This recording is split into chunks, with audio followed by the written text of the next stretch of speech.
Hello. Nervous system and love and relationships continued. So, one of my favorite quotes is your nervous system prefers a familiar hell over an unfamiliar heaven.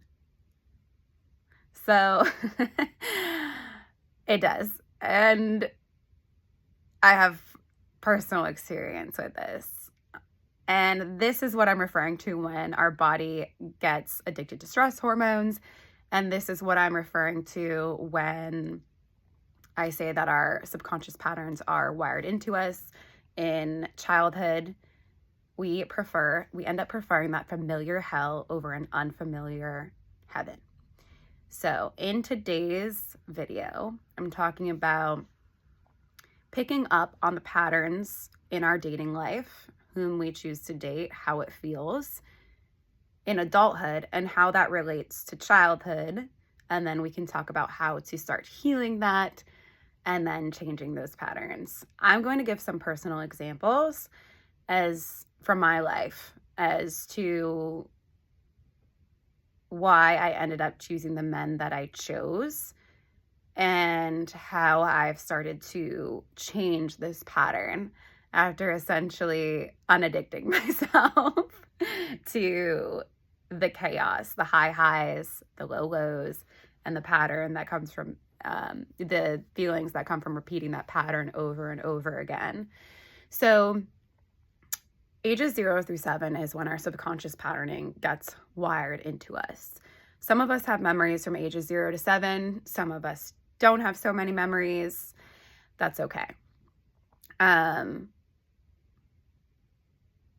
What I will say, I'll give an example of my teen years as an example of having a relationship with a parent that was characterized by just trying to get them to love me in the way that I wanted to be loved and by distrust. And what happens is you come to associate love with the relationship, the attachment style relationship, the attachment relationship that you have with that parent. So if your parent is constantly making you earn their love or constantly getting you to trust them only to abuse that trust, you will likely see that pattern occur in wow, I just got an epiphany also while saying this, in your adult relationships. Because the epiphany was if you've ever experienced love bombing in relationships. So the relationship that I had that was the catalyst for all my healing that ended in 2019 was characterized by narcissism, especially love bombing in the beginning. I mean, taking me out to eat every night, spending lots of money on me. And because I'd never really had that in adulthood, coupled with the fact that my dad kind of showed love by money, I was just, among many other things, I was just highly susceptible to that. I wanted to try to prove to myself that I was lovable. And my epiphany there is when I was younger, I was more likable to my mom, who was very similar to him, because I couldn't think for myself yet, and I couldn't say no, and I couldn't really do whatever I wanted. I was so young. I was really dependent upon my caregivers for love and attention and affection, regardless of what that actually looked like and was. And it's almost like my epiphany is like it's almost like ages 0 through 5 before I could really be like, no, I don't like this. Something feels off with you. It's like you're love bombed and you're already addicted to that person. I mean, anyone, right?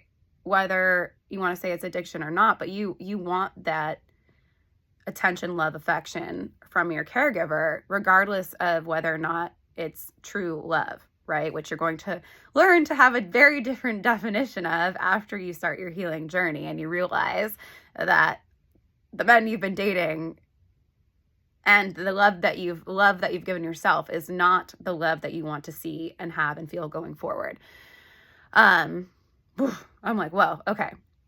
So going back to mistrust in relationships. So just as an example of two things. One, as I started to speak to people in my family about my childhood, I did learn that at, I think it was age 6 or so, my brother and I started to really pull away from my mom, and we didn't want to hug her anymore. So this speaks to the fact that as a child, they are using the intelligence of their body to really be like, oh, I don't like something. I don't like something, before that gets stamped out of them and they're told to think logically, right? Because then they come into the logic ages and it's like, but it's my mom. Like, and this is where it gets confusing for kids. It's my mom. I'm supposed to love her. That's what I learned, right? I'm supposed to want to be around her. So you have that example. And then examples in my adult life of just, or late teenage years is one of them, is my parents said, like, you can come to me when you start having sex, right? So we can get you birth control. I would do that as suggested, and then we'd be sitting in the waiting room waiting to get birth control, and it'd be like, your father's really mad that we're here. So it was like, come to me, I'm open, I'm here to support you, but when you come to me, I'm going to do the exact opposite of that. So think about how those situations, right? So there's probably situations when I was younger that I can't remember and wouldn't be able to logically explain, but clearly, intuitively knew, like, something's off here. So think about that now when you go into relationships. You have this idea of love in your body and in your mind, and you're going to try to find that kind of your definition of love from your childhood within a partner in order to essentially get it to work. Meaning, like, when you're a kid, you're trying over and over and over again to get the love and affection from the parent that they're ultimately incapable of giving. So you're repeating that pattern. First of all, that's all you can see. That's all you're familiar with. And that's all you're therefore really going to attract. Not necessarily, but you get the idea. This is why, too, I've spoken about when you have someone that is safe, calm, not chaotic, not creating the high highs and low lows, not creating that cyclical pattern of like always trying to get something you can't get, right? Because you need that love. You need that love. You can't get it. You're trying to get it. You're trying to get it because you felt like you had it before and you have it sometimes, but it's not consistent. So people that are safe end up feeling really unsafe, just like this quote in the beginning, right? And people that aren't really safe feel safe because that is your baseline of safety. That's your definition of normal. That's your definition of love. That's your definition of safety, right? So you end up having people that start you really fast. They say you're this, that, and the third. You're the best. They love you. And then they start criticizing you and they start pulling away and they start treating you poorly. They just don't show up for you. They abandon you. They're not emotionally available. And that happened with my first high school boyfriend. And it's interesting to see looking back too, is like, I didn't like go out of my way to find a boyfriend, and I don't go out of my way to date or anything. I'd be like, how do these people always find me? Oh, well, that's kind of how it felt in childhood too. But anywho, like, I didn't want to be here. Why was I here? I kept asking, like, why would these people bring me onto this earth to treat me like this? And now that epiphany is happening like live too, of like, holy shit. So I had to learn to first heal, become aware of these patterns, which my ex so kindly did for me, truthfully though, because I needed that, right?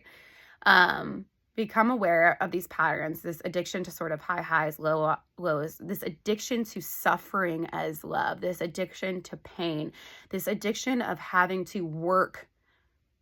This is a big one. This addiction to having to work to get worth, to get love, to get approval, to get affection. That is really the addiction that's ingrained in me. And not like even being able to recognize, like, I deserved love and I was lovable regardless of what they thought and felt and what they could or couldn't give me.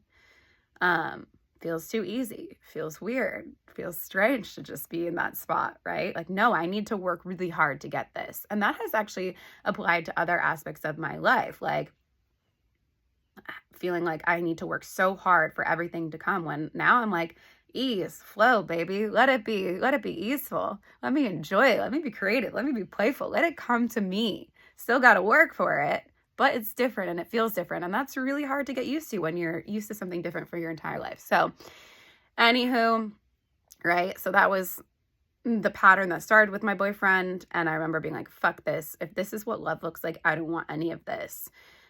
Repeated that pattern a lot. Had the breaking point with my ex of 5 years ago.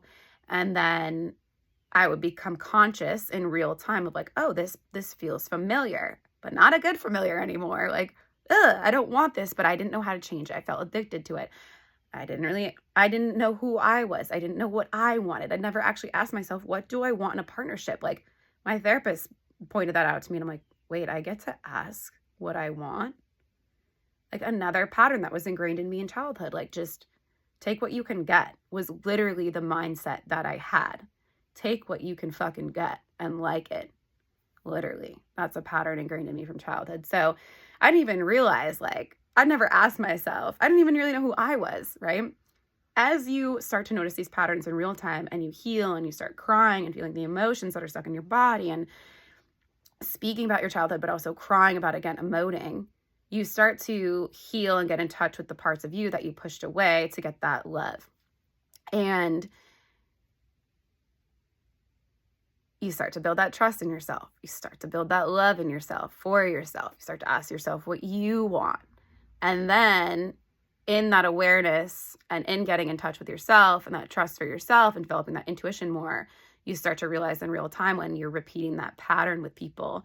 And if you move kind of too quickly, so to speak, and you involve physically with that person, this is something I used to talk about a lot with my mentor, you create those hormones in your body that you're addicted to, right? And then it makes it really hard to move away from that person because you have those physical hormones going on in your body, and you're not going to be able to see as clearly or not as to if this is someone that you're repeating a pattern with. So as you are able to do this in real time, it becomes easier to pull away from these people and realize, wow, like, this is not what I want anymore. And you're still going to find times where you're like, I want it. I'm addicted to it. I want this high highs and low lows. I want to have to work for this person's affection. But you're going to slowly, with the support of ultimately you and other people in your life, mentors or perhaps friends who really get it, you're going to be able to just build that confidence in yourself of like, I don't want to repeat that pattern anymore. And it might take try after try after try after try, just like quitting smoking takes try after try after try after try.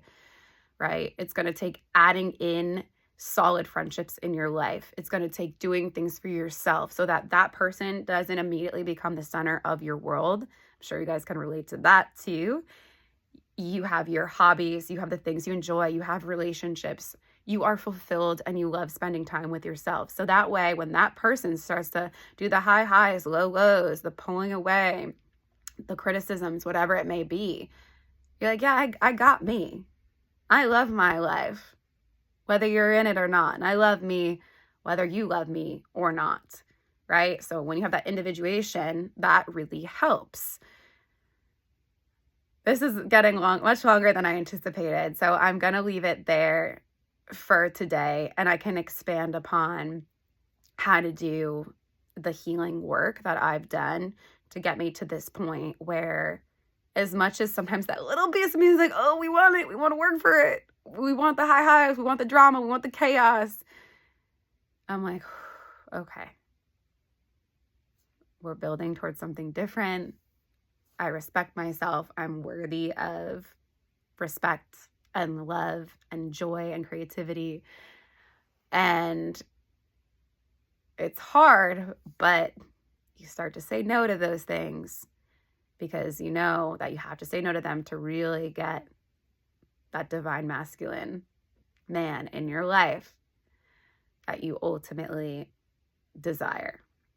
All right, so I'm gonna leave it there for today. I hope that this was helpful to you. If it resonates with you, feel free to comment or message me on Instagram. We can talk further. This stuff is so fascinating to me. All righty, thanks guys.